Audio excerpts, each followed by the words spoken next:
Kıymetli basın mensupları, bugün 15 Mayıs ve 15 Mayıs'ta biz İdare Eğitim Vakfı tarafından uzun bir süredir yürütmüş olduğumuz uluslararası karikatür yarışmasının sonuçlarını açıklayacağız. Tabii 15 Mayıs deyince Filistin tarihi açısından önemli bir tarih, önemli bir dönüm noktası olarak kabul ediyoruz. Büyük felaketin, Filistinlilerin deyimiyle Nekbe'nin yıl dönümüdür aynı zamanda bugün.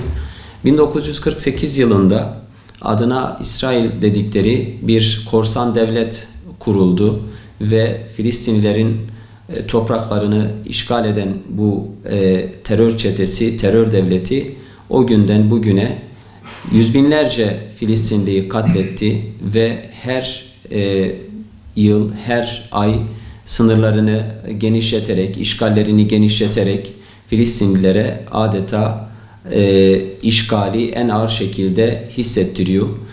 Ve 15 Mayıs'ın yıl dönümünde, Nekbe'nin yıl dönümünde bir kez daha Filistinlilerin özgürlük mücadelesini, Filistinlilerin işgale karşı direnişini biz İdare Eğitim Vakfı olarak tebrik ediyoruz. 25 Mart'ta başlattığımız, yürütmüş olduğumuz bir karikatür yarışması vardı ve bunun sonucunu da yine 15 Mayıs'ta açıklayacağımızı kamuoyuna deklare etmiştik.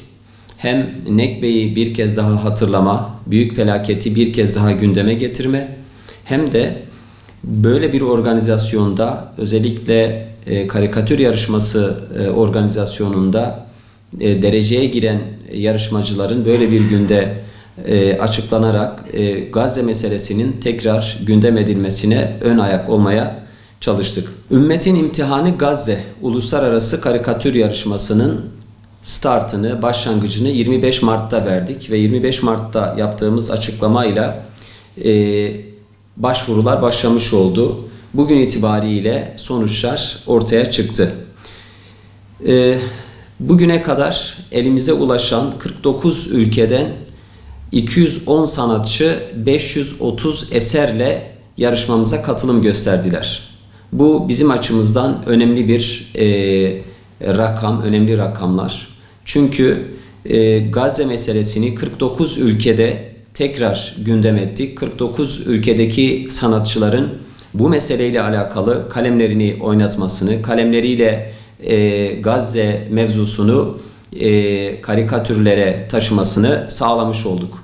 Elimize ulaşan 530 eserin arasından jüri üyelerimiz yaklaşık bir haftadır önemli ve titiz bir çalışma yürüttüler. Bu çalışmanın sonucunda ilk 10'a giren karikatürler tasnif sonucunda ortaya çıktı ve puanlama sistemiyle bugün itibariyle yarışmada dereceye giren birinci, ikinci, üçüncü ve jüri özel ödülü olarak açıklıyoruz. Bu arada hangi ülkeden ne kadar katılım olduğu konusunda da şöyle bir not belirtmek isterim. Yarışmamıza en fazla katılım İran'dan 58 eserle katılım gösterildi. Türkiye'den de 37 eserle yarışmamıza başvuru yapıldı. Bununla beraber diğer ülkeler 5, 10, 7, 1 bu rakamlar arasında değişiyor ama en fazla İran ve Türkiye'den yarışmaya katılım gösterildi. Bu da bizim için sevindirici. Her iki ülkenin de bu konuya hassasiyet gösterdiğini göstermiş oldu. Yarışmamıza dereceye girenlerden ilki İran'dan Nahid Maksudi'nin eseri oldu. Nahid Maksudi'nin eseri bütün jüri üyelerimiz tarafından neredeyse tam not alarak en yüksek puana ulaştı. İkinci sırada Çin'den Suan Xiao sanatçı, karikatürist, onun eseri ikinci oldu. Brezilya'dan Marcos de Souza'nın eseri üçüncü oldu ve jüri özel ödülü olarak tabir ettiğimiz jürilerin gerçekten bu süreçte çok puanlama yaparken zorlandığını da gösterelim. O kadar kaliteli karikatürler vardı ki elimizde. Jüri üyelerimiz böyle bir özel ödül de belirlediler. Yine İran'dan Mahbube Paktel isimli karikatürist sanatçı eseriyle 4. sırada yer aldı ve jüri özel ödülüne layık görüldü.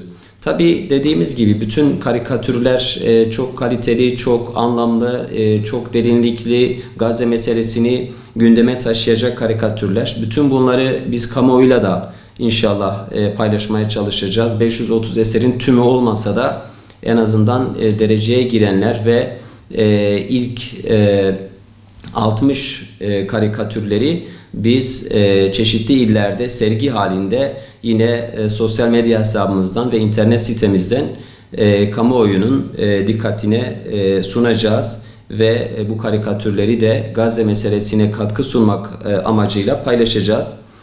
5. sıradan 10. sıraya kadar olan karikatürlerimiz için de yine onur belgesi hazırladık. Çünkü dediğimiz gibi her biri kendi alanında çok kaliteli. Bütün katılımcılarımıza da 210 sanatçının hepsine de katılım sertifikası göndereceğiz. Vakfımızın logosuyla vakfımızın hem bir teşekkür mahiyetinde katılım belgesini kendilerine göndermiş olacağız. Şimdi sıra geldi ödül törenine. Ödül törenimizi de Gaziantep'te hummalı bir çalışma yapıyor kardeşlerimiz ve vakfımızın temsilcileri. İnşallah cumartesi günü saat 20.30'da Gaziantep'te karikatür yarışmasında dereceye girenlerin ödülleri özel bir programla sahiplerine ulaşacaktır. Burada da yine ödül töreninde de yine hem Rehber TV'den canlı yayınlanacak hem de sosyal medya hesaplarımızdan kamuoyuyla paylaşılacak ki bazı sürprizlerimiz olacak o programla alakalı. Hamas sözcüsü Fevzi Berhum iştirak edecek ve uzun bir süredir özellikle böyle bir organizasyonda manevi değeri yüksek bir ödül de takdim etmek istiyorduk katılımcılara, salona teşrif edecek kardeşlerimize. Bildiğiniz gibi Hamas liderlerinden Salih Aruri Lübnan'da uğradığı bir suikast sonucu şehit düşmüştü.